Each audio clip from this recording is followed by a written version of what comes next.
Hi, welcome back to the course. My name is Bhushan. In the previous video, we have added all the required dependencies to our application. So in this video, we're going to create a database tables in MySQL database. So let's get started. So first what I'll do is I'm going to create a SQL file inside our application. So what I'll do is I'll keep all the SQL queries inside this SQL file so that whenever we want, we can use it, or whenever I upload this project to the GitHub repository, you guys can make use of it. So I'm going to create a SQL file. I'm going to call this queries.sql.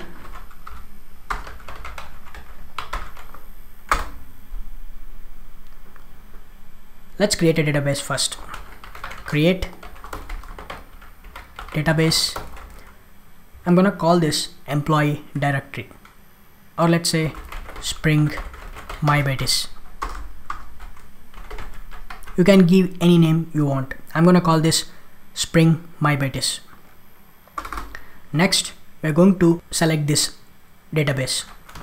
To select the database, we will use the use keyword, use the database name.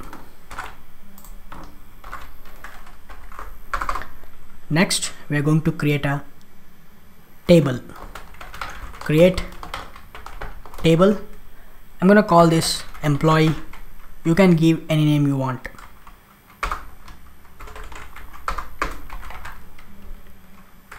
I'm going to create a few properties. ID, which will be integer, of course, and it should be not null, and it should be primary key, and of course it should be auto increment.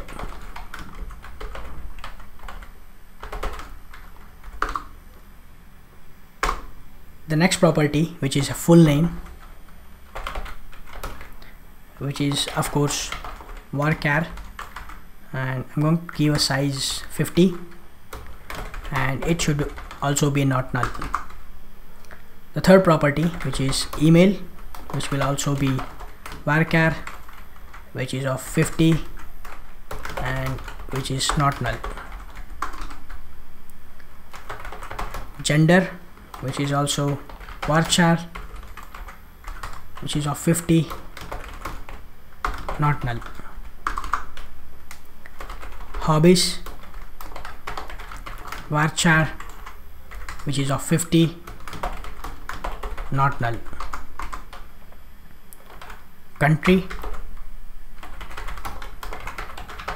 varchar, 50, not null. And the last property, which is address, which is also varchar, which is of 50, and it should be not null. Alright, so now we are going to copy this SQL statements, and I'll open the MySQL workbench, and I'm going to open a new SQL tab which is already opened. I'm going to paste the SQL statements, and I'll select all these, and I'm going to click on this arrow which is going to execute all these statements, and in the bottom you can see the database has been created, and the database has been selected, and finally the table has been created. Now if you refresh the sidebar or the explorer, and you can see the Spring MyBatis database has been created, and if you expand this and make sure the database has been selected, and inside the database the table has been created with all the columns which we have written here. Okay, so now we have set up our database. So in the next video we are going to create a model class, and we're going to look at the Spring and MyBatis configuration. So that is coming up in the next video. I will see you in the next video.